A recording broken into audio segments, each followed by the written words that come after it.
रियासत साहब, रास्ते जो है वो क्यों हुकूमत बंद ना करती है जब एक चीफ एग्जीक्यूटिव जिसके पास वहाँ की पुलिस भी है, तमाम रिसोर्सेज भी हैं सूबे के, वो क्रेन अपने साथ लेके आते हैं कि हम हर हाल में पड़ाव करेंगे, इस्लामाबाद पहुँचेंगे, डी चौक।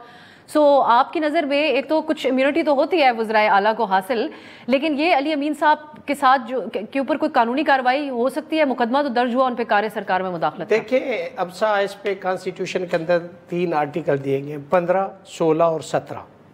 यानी वो राइट है आपको, कॉन्स्टिट्यूशन आपके फंडामेंटल राइट है, subject to restriction imposed by the law, वो कंडीशनल है।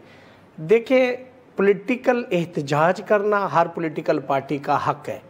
हर पॉलिटिकल पार्टी का मोहब्बत करने का अंदाज भी मुख्तलिफ हो सकता है, एहतजाज करने का अंदाज भी मुख्तलिफ हो सकता है, उससे आपको एतराज़ होता है। लेकिन आप अगर कोई पॉलिटिकल पार्टी देखें, जो इन्होंने एक लॉ बनाया ना कि जी बगैर इजाज़त के आप करेंगे तो 3 साल सज़ा है, दोबारा करेंगे तो 6 साल है या 8 साल है, 10 साल सज़ा है। देखिए ये चीज़ें ये जमहूरियत में नहीं होती। जमहूरियत लोगों के वोट देने के नाम का है कि जी वो किसको मैंडेट देते। सवाल ये पैदा होता है कि अगर कोई पॉलिटिकल पार्टी एहतजाज करना चाह रही है तो आप उसको करने दो। आपने तो खुद उधर से आप उनको इश्तहार दिलाते हैं, आप कहते हैं डी चौक पहुँच के दिखाएं।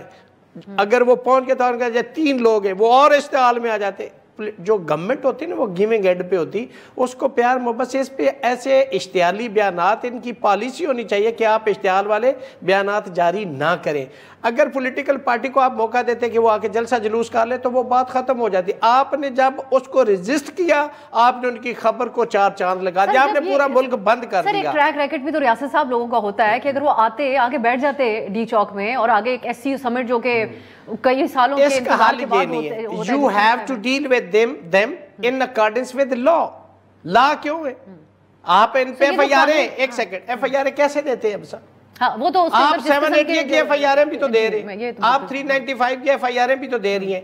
अगर वो लॉ है लेकिन आप उसको मिसयूज कर रहे हैं, आप उसको इन अकॉर्डेंस विद लॉ नहीं इस्तेमाल कर। लेकिन मैं समझता हूँ, मैं बीइंग स्टूडेंट ऑफ लॉ, मैं जमहूरियत पे बिलीव करने वाला हूँ, वकील हूँ। हम हर साल इलेक्शन करवाते हैं, हमारे दोस्त जीतते भी हारते हैं, हम हार भी जाए तो हम जीतने वाले को हार पहना के जाते हैं। ये जमहूरियत है, ये मैंडेट है। आप दूसरे का डिफरेंस ऑफ ओपिनियन आप सुने, आप उसको रिस्पेक्ट दें। ये नहीं है कि आप जमहूरियत में आ गए, आप कहते हैं कि जी अब हम आले ना लें, हम जो चाहें वो कानून है और जो दूसरा अपोजिशन कर रहा है ये गैर कानूनी है।